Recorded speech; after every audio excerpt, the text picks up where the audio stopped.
Assalamualaikum warahmatullahi wabarakatuh. Jumpa kembali dengan saya, Alwia, dalam pembelajaran struktur cerita pendek.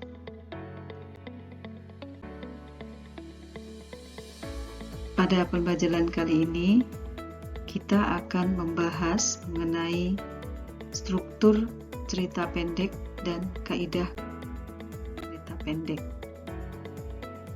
Ya. Untuk lebih jelasnya, baiklah, setelah pembelajaran ini kita akan dalam pembelajaran ini kita akan mempelajari pengertian cerita pendek, kemudian memahami struktur cerita pendek, kemudian kaidah kebahasaan. Setelah memahami struktur dan kaidah kebahasaan, kita akan belajar menganalisis cerita pendek dari segi strukturnya. Baik, pertama, cerpen. Apakah cerpen itu? Cerpen adalah karangan fiktif yang isinya menceritakan kehidupan seseorang secara ringkas dan berfokus pada satu tokoh saja.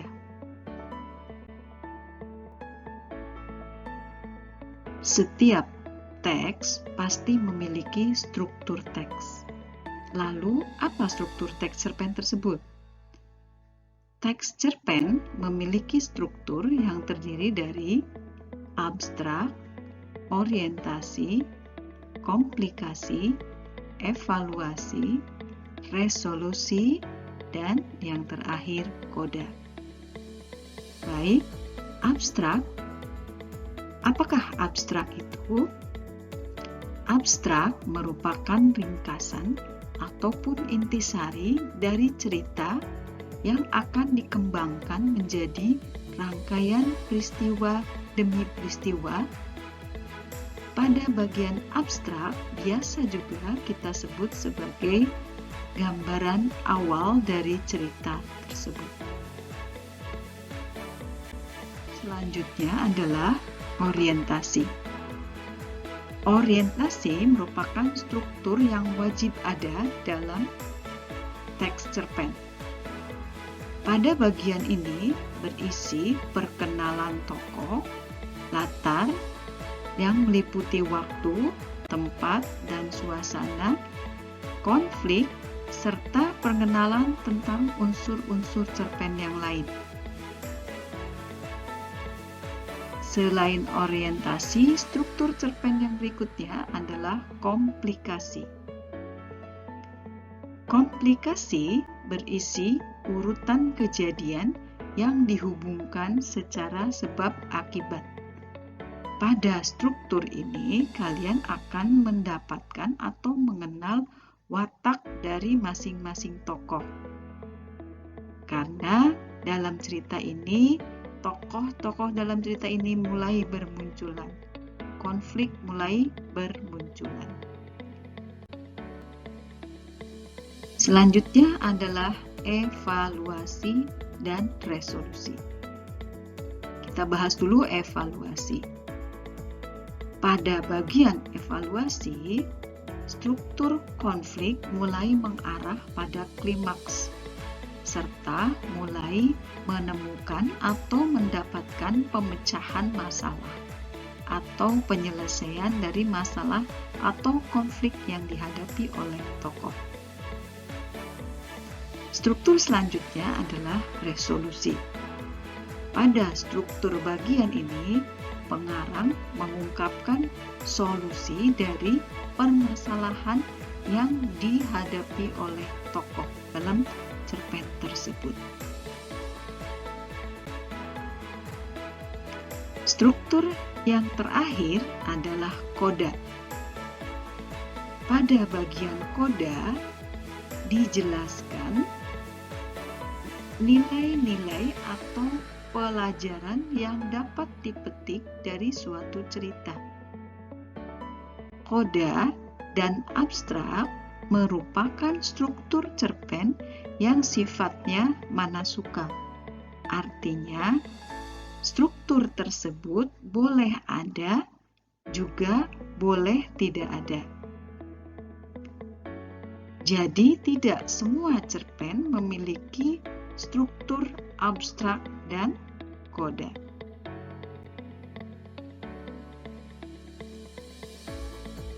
Bagaimana anak-anak, sudah paham tentang struktur teks? Jika sudah, mari kita lanjutkan ke pembahasan mengenai kaidah kebahasaan teks cerpen. Setiap cerpen ataupun setiap teks pasti memiliki ciri atau kaidah kebahasaan tersendiri.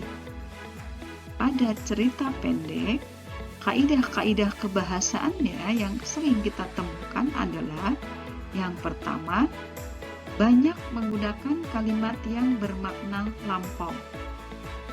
Biasanya ditandai oleh fungsi keterangan yang bermakna kelampauan. Contohnya, ketika itu, beberapa tahun yang lalu, setelah itu, telah terjadi. Kaidah kebahasaan yang kedua, dalam cerpen biasanya juga banyak ditemukan konjungsi kronologis. Misalnya, sejak saat itu, setelah itu, mula-mula, kemudian. Ciri kebahasaan yang ketiga adalah banyak menggunakan kata kerja yang menggambarkan suatu peristiwa yang dihadapi atau yang diinginkan tokoh. Misalnya, menyuruh, membersihkan, menawari, menghindari, dan lain sebagainya. Dari kaidah kebahasaan teks cerita pendek adalah banyak menggunakan kata kerja yang menyatakan sesuatu yang dirasakan atau dipikirkan oleh tokoh. Misalnya, merasakan, menginginkan, mengharapkan, mendambakan, dan mengalami. Dalam cerpen, kita juga banyak menemukan bagian-bagian yang disebut dengan dialog. Pada bagian dialog ini, tentu ditandai dengan adanya tanda petik ganda dan kata kerja yang menyatakan tuturan langsung. Kaidah kebahasaan yang lainnya adalah cerpen banyak menggunakan kata sifat untuk menggambarkan tokoh, tempat, atau suasana. Misalnya, sangat cantik, begitu indah, sangat menegangkan. Nah, kata-kata tersebut merupakan kata-kata sifat yang menggambarkan tokoh, tempat, atau suasana.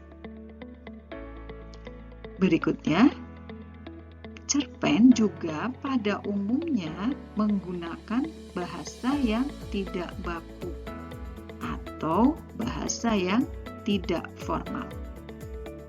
Misalnya, dalam cerpen kita temukan dialek bahasa daerah atau bahasa-bahasa gaul, bahasa-bahasa kekinian. Misalnya, dalam untuk mengganti kata ganti orang pertama.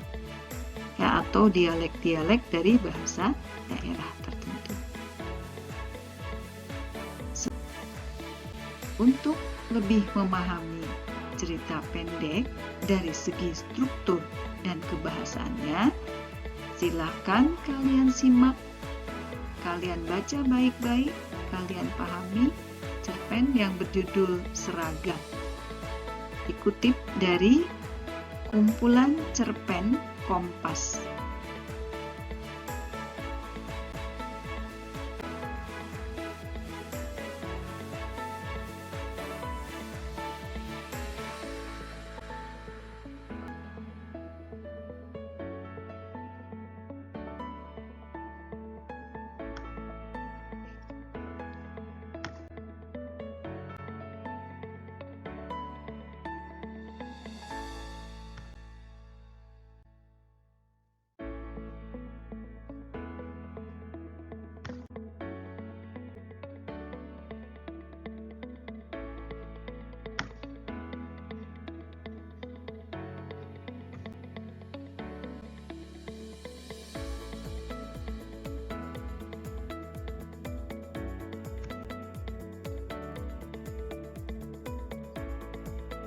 Bagaimana? Lumayan panjang ya cerpennya, tapi Ibu yakin kalian mampu memahami struktur teks cerpen yang ada pada cerpen tersebut. Kita lihat analisisnya. Baik, analisisnya.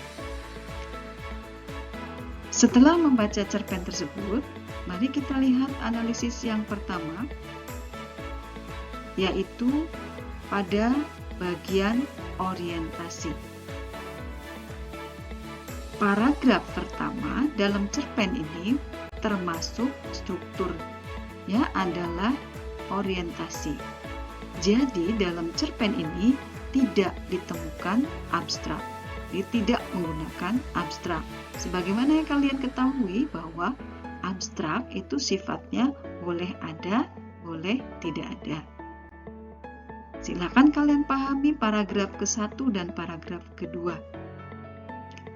Lelaki jangkung berwajah terang yang membukakan pintu terlihat takjub begitu mengenali saya. Pastinya dia sama sekali tidak menyangka akan kedatangan saya yang tiba-tiba. Ketika kemudian dengan keramahan yang tidak dibuat-buat, dipersilahkannya saya untuk masuk. Tanpa ragu-ragu, saya memilih menuju amben di seberang ruangan. Nikmat rasanya duduk di atas balai-balai bambu beralas tikar pandan. Nah, kalian pasti sudah memahami bahwa pada bagian tersebut menjelaskan atau memperkenalkan tokoh. Kita pada bagian awal diperkenalkan pada tokoh lelaki jangkung dan tokoh saya. Oleh karena itu, pada paragraf ini kita sebut sebagai orientasi. Pada paragraf berikutnya. Paragraf berikutnya adalah merupakan komplikasi. Karena pada bagian ini menggambarkan masalah-masalah yang mulai muncul. Coba perhatikan di sini beberapa kalimat awal pada paragraf di atas. Selesai belajar, dia menyuruh saya pulang karena hendak pergi mencari jangkrik. Saya langsung menyatakan ingin ikut, tetapi dia keberatan. Ayah dan ibunya pun melarang.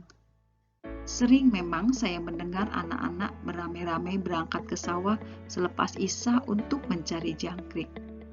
Jangkrik-jangkrik yang diperolehnya nanti dapat dijual atau hanya sebagai koleksi. Dia tidak mengizinkan saya untuk ikut. Itu adalah konflik yang muncul yang pertama.